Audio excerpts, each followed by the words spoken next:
Okay, Cindy, talk to me about uh, how you're looking at the real estate, the future of real estate. What's changing, and what are you doing to be ready for those changes? So I think for me, the thing that's changing is our business is repeat and referral. And so traditionally, we had gotten away from really a buyer agency agreement because in Florida, it wasn't really enforceable. So it's, and it's, again, I work with smart people. So it's sort of silly to have that friction if it's not really doing anything. So, but now with the rules changing, obviously that's a conversation I'm going to have and a conversation to help people better explain, as I've come to call it, how the sausage is made, right? Because what I'm realizing is that for myself and for my clients, I've treated them like my children, which is I don't want them to worry and I don't want them to be stressed. And so a lot of times I'm handling significant things behind the scenes that they don't even know went on. And I do think it's a delicate balance because I also believe in a transaction, there's only so much emotional bandwidth or collateral that we know when we're negotiating, when that starts going, it's just harder, right? And so you don't want to spend it unnecessarily making everything drama.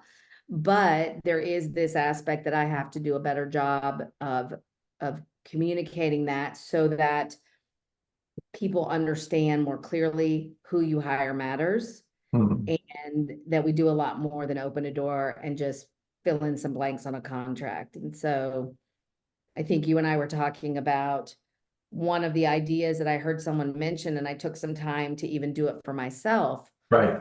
is just in our contracts and addendums, how I counted, I took myself on the exercise and said, what are the things and terms that I negotiate for their benefit when I'm working with a buyer for an unfair advantage, right? Right. Right. So, and so I would challenge most people listening to say, how many do you think, right? When you're filling that out, and are you even conscious when you're filling it out? Are you playing for your client's advantage, right? So I went through the Florida Far Bar last week and the various addendums, and I came up with 114 things. Hmm.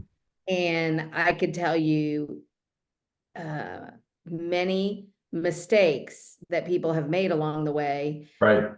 by not knowing that, right? By not Right. knowing how to do that. And so what I thought about that was kind of made me chuckle because I work a lot with attorneys to close transactions and I'm very familiar. But I will tell you that if you ask the average attorney, there's no disrespect to attorneys, but they don't understand every aspect of this and the consequence. And like we do living it every day, Sure. right? Yeah. So, so it's just very interesting because I think we as realtors have done ourselves a little bit of a disservice, not really I'll speak for myself. We've gone through a market that was so fast paced that it was like, see it, write it, negotiate it. And we Yeah. were winning by getting our offer accepted, right? We Right. were winning because our offers, people knew us, they knew we had put it together well. And it was the thing that was the best for the seller and for the buyer. But in that process, it wasn't taking the time like we're going to be doing now up front, and even now saying, hey, here's why I have this on the escrow deposit. You're not putting money up front, and here's how that process works, and here's how that benefits you, right? And here's how you're looking at a property that is a short-term rental that has rentals, and understand, in Florida, you are obligated for a year to any even verbal commitments they've made. And so how we have to make sure in the contract that what that is up front you're agreeing to, because quite honestly, I've seen properties that you could literally lose 50,000 a year because they have a friends and family rate and you're buying it for a business, right? So all that knowledge is important as to how we do that. Right now, for me, one of the biggest things that most people don't do and the average realtor doesn't do is we have a whole new thing going on with condo law. And Yeah. even before that condo law, I would always write into the terms of the contract that they would get all the minutes and the agendas within the 7-day inspection period, right? Right. Because they need to, because there's nowhere to know what's coming without reading what they've been talking about, so there might not be an assessment yet, but history leaves clues, and I try to make sure that people have that information to make a good decision. But it's even more important when we don't have all the data yet back from milestone studies and stuff. So that was an interesting area that I realized I can do much better. And also how much value, because many of those, the reason they showed up on my list was because, doing this for 20 years and helping 290 buyers, like I've seen where things go wrong. Let's pause right there. So I have a question. Jeez. You and I have known each other for quite a while, and you know that I focus on the listing side of the business. I've never worked with a buyer. Right. 20 years in the business, listing 10 homes a month, and I've still never worked with a buyer. So I put myself in your shoes, and I think if I was in a position today where I were meeting with buyers, I'd be lost, and I would be making so many mistakes because I don't have the knowledge that you do, or the experience that you do. And I think you said 140 or 114 items. Yeah. Yeah. So you must have some stories and your experience of where your expertise was that you were able to save somebody money, and you were able to save people from buying a house they shouldn't have bought, or save them from spending more than they should have spent. Now in this new world, we're conveying value to the client. What does it sound like in real life? What does that conversation sound like? Well, I can tell you you're the better wordsmith. So sometimes I have to take the long road, which is why I'm meeting with you to learn how to say it more effectively. But let me give you an example of something that just happened in the last few months. I had a client who found a property on the water they wanted to buy. It was a pond, but the view and the aesthetics of what they wanted, it gave them an openness that they wanted to move, and they had a house to sell. And so this property, I actually do what you do for sellers for every buyer. So I did a CMA. I'm using all the same tools, going down as to this property needed some updating. But it was like, what is it worth after repair value? What is this really going to look like? And this was going to be their primary home. So it wasn't a flip, but it was just helping them understand, what should I pay? And where's that wiggle room, and how much, because it's going to be a little bit of work to get out of what you have and into this, right? But is it worth it? Right. Yeah. So I did the numbers on this property, and the after repair value was 510 is what I determined. And anyway, long and short of it, I was able to negotiate based on condition and time on the market, a response of 405,000. And which normally I tell buyers that when your offer is more than 10% off of the seller's offer, you're not in the same universe. So they're not ready to hear that. You might offend them, and they may never work with you again. So you have to be sure. But like you said, with the shifting market, you have to look at like where the values are and what they've done. And so this property been on the market 120 days and slowly dropped. And so anyway, we were able to do that and close it. And so the appraisal was done on, again, the condition it is, and it came in at 475. So no matter how you slice it, that was 70 grand, right? So yes, they are going to renovate the kitchen. They're going to update the carpets. They're going to do those things, which is the other to the 510. But right away, that value was there to move forward on that purchase. Now, go to the other side, they've got to sell their property in a slower market.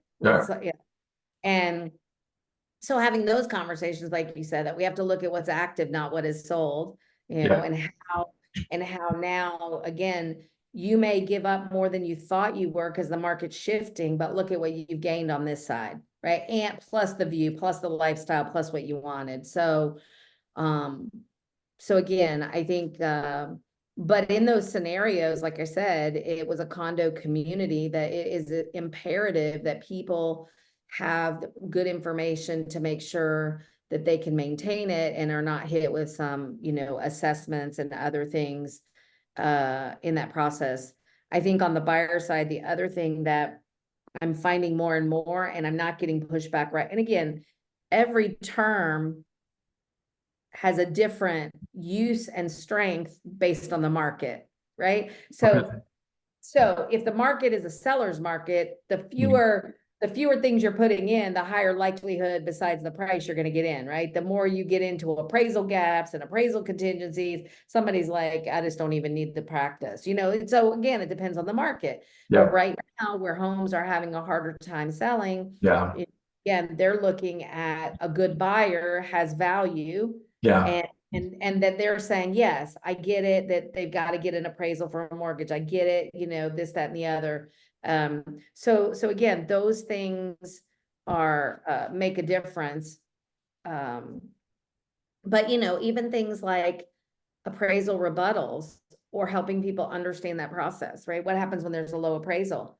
There's a whole complete renegotiation of the contract. And Of so course. if you don't understand what terms are important and who's going to give what and where that is, you know, you could lose the house because you could just have, again, an attorney or someone that says, oh, appraisal low, they're saying you have to pay that.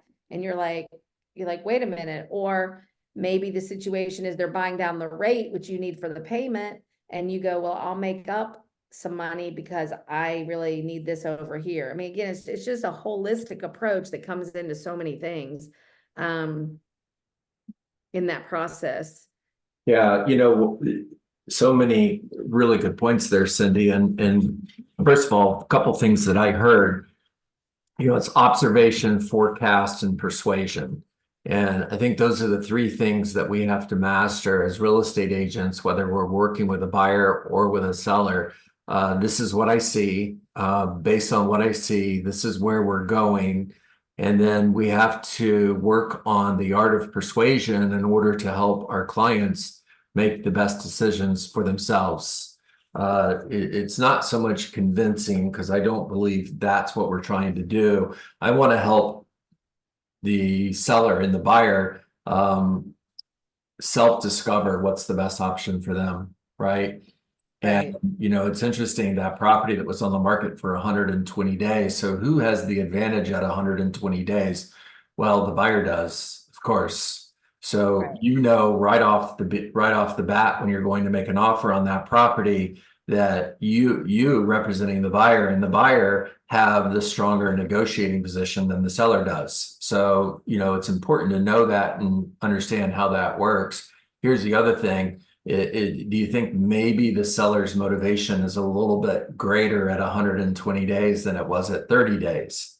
So Right. we have to take that into consideration as well.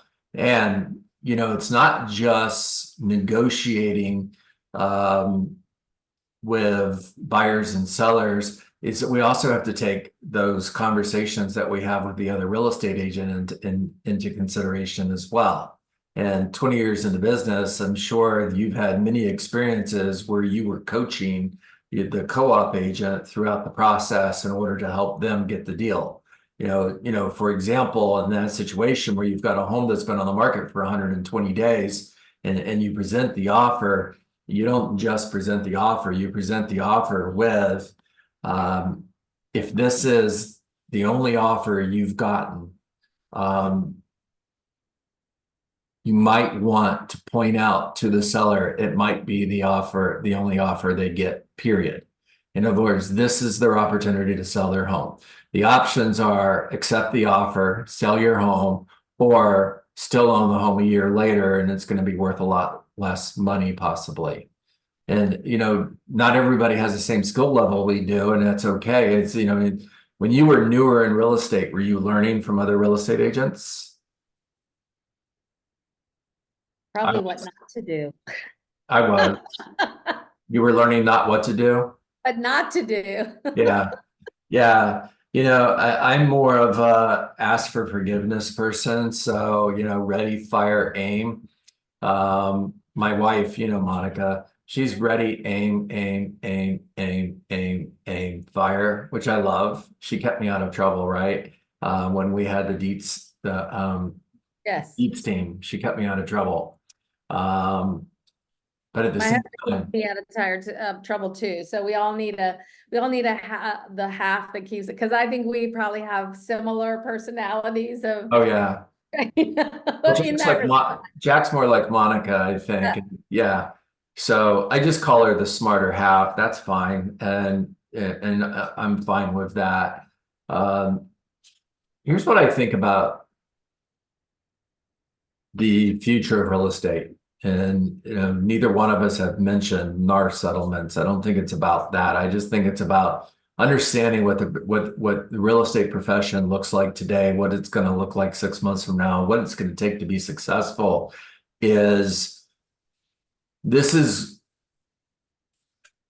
We're going to be in a profession of contracts and negotiation, and real estate agents are going to become the way people look at real estate agents is going to change.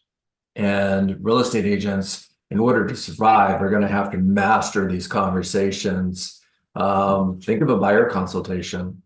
So many real estate agents, especially here in the state of Florida, just got out of the habit of using exclusive buyer agency agreements because you didn't need to. And it was just so easy to pop tart out to a property that was for sale and show it, and then start showing lots of properties. And then the downside to that is you have a lot of buyers that are working with 2, 3, 4 different real estate agents. And whoever finds the property, that's who they're going to buy from. Well, I see that as no longer that's not going to exist either. Um, I think that we have an opportunity now as real estate agents to meet with a buyer at the beginning of that process and show our professionalism. Um, just imagine somebody meeting with Cindy Hayden versus meeting with someone who doesn't have your experience. I think I talked about this last week. I can hire an attorney for $100 an hour, or I can hire one for $400 an hour to do exactly the same job. And if it's easy, then $100 an hour attorney is probably just fine. But if it's hard, or there's a chance that I could lose, then that $400 hour an attorney is absolutely a no-brainer. You're that real estate agent who's worth $400 an hour versus $100 an hour. And that's fine. You've earned it through blood, sweat, and tears of mastering your craft. And just imagine being able to show someone the value that you bring in that checklist that you provide. And here's what could go wrong if we don't do this. Here's what could go wrong if we miss this. Here's what could go wrong if we don't do this. I don't know why anybody would try to do this without representation. Right. I would say that, and you make a really good point. There are a lot of people that might have either got in the business and relied on I mean, Zillow really made a model of instant gratification, and it probably kind of in some ways playing to that Amazon world, right? I see something, I want it now. I see something, I want it now. And so there are that group of agents that did that, and whether they were new, whether they were on a team, whether whatever. So that was a piece of it. And so in that process, I think they also trained the client in a way that the client didn't get their best, right? Because like I have family members who I've had to flip over who've said, oh, well, buyer's agent doesn't do anything. So I asked some questions about, tell me about your experience. And it really comes down to in my conversations that they didn't choose somebody really good. I mean, so whose fault is that? Right? I mean, if you say, hey, whoever will open a door is going to write a contract, you just decided there was no value. You didn't even give yourself a chance to understand all the mistakes that happen. And again, I have said my whole career, that the money is made on the buy side. If you do not buy right, you will pay the price on the sell side. Sure.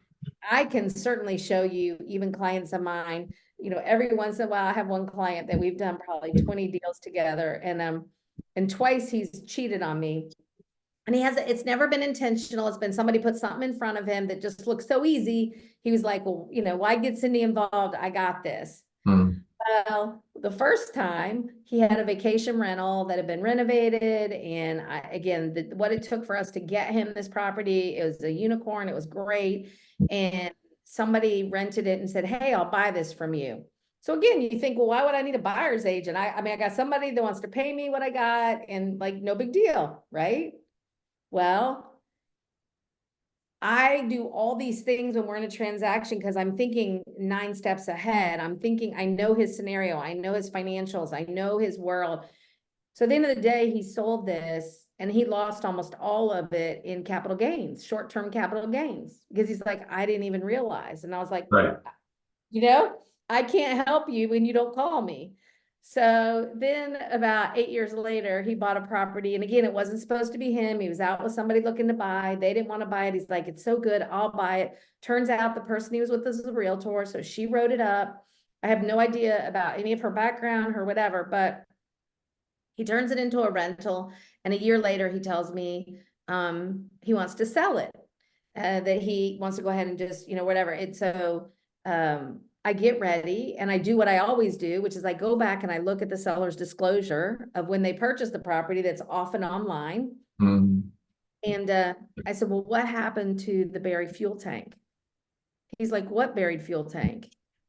I was like, well, the one in the seller's disclosure that you can't get a mortgage and you just accepted an EPA hazard, and what the heck, you paid cash and you didn't make the seller take care of the seller's own problem. He's like, I don't read. I go, I know, that's what you have me for, but you didn't have me. And he was so angry. And I was like, again, like, you think who's going to fill out that contract is not the thing. It's all the things, it's like when you're driving and all the things, like they say in Blink, that are going on, that those of us that have been doing it, you're like, ooh, red light over there, yellow light over there, be careful, crash ahead. And we're just navigating, but not saying every single thing. But then, like I said, when you're reconstructing and I'm looking, and so again, that's a big deal. That's a big deal. And the other piece was, he didn't have a 4-point inspection done. So he had to put a new roof on a house. And this is 1 year in, but I'm like, you bought someone else's mistake. Like, how did you we are talking probably, on a $500,000 house, he had 30,000 that it now, so that is what, 6% that he lost, like he had to pay for some inexperienced agent's mistake. Because he thought, well, it's just putting he got lulled, and every once in a while, and now, like, it's people come at him because he does do a lot of business, and everybody wants to be his realtor, and he's like, I don't cheat on Cindy. But he doesn't cheat on me, not because I'm nice and he likes me. He doesn't cheat on me because he knows I always have his back, and I'm going to tell him like it was my own money and make sure that he avoids expensive mistakes. Yeah.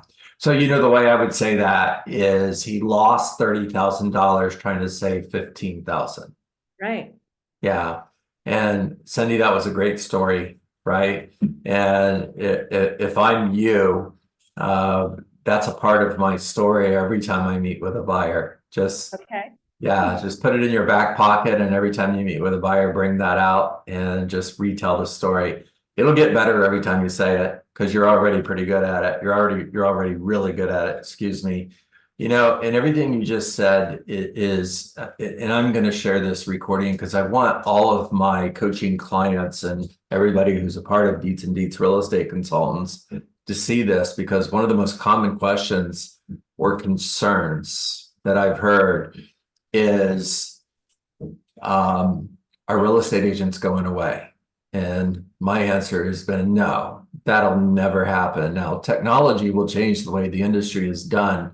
The industry is in disruption, so it's definitely changing, but there will always be a need for real estate agents. Cindy, just imagine a world where there are no real estate agents. I go online, I find a property, I enter my credit card, and I swipe left to buy the home. And just being sarcastic. But I don't know, maybe it's just me, but I don't see that ever happening.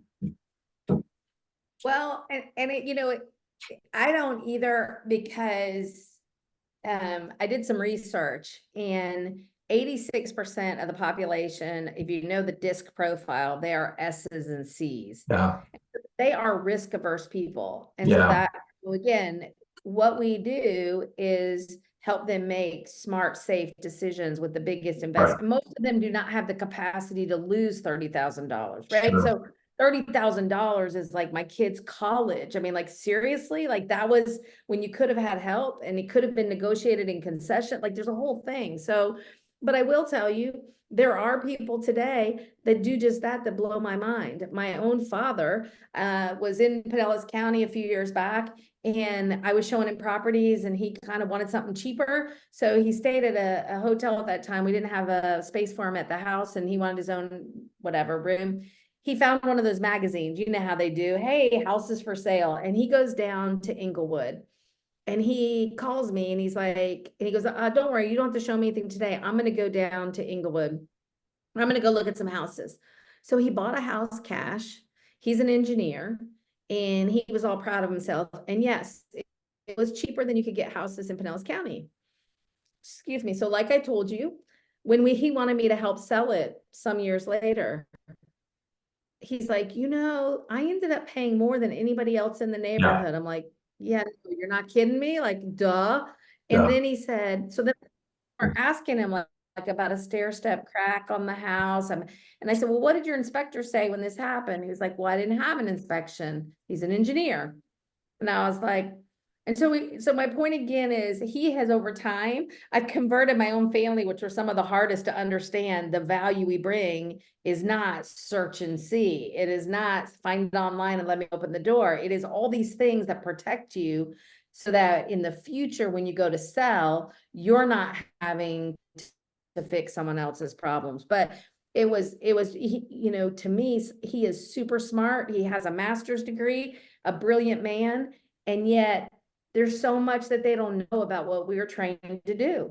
They just don't know what they don't know. And so I think that, if you go online, I don't know how it'll work in the future with other things, but, one of the challenges with like bank-owned properties for people has been, for a buyer, they do not have to disclose at the same level. No, And here's my thing. Let's say I'm going online, and let's say the seller has some disclosures. Like, how do I even know there's a red flag? If the FERPTA box is checked, what does that mean to an average buyer? Oh, and they want you to sign a thing that says that you're under 300,000, so you're going to waive the taxes for them to hold back. Do you understand the IRS holds the buyer liable for any taxes not paid by that foreign investor when they sell their house? Do you understand how big that could be, and what is the benefit? Like, why would you do that?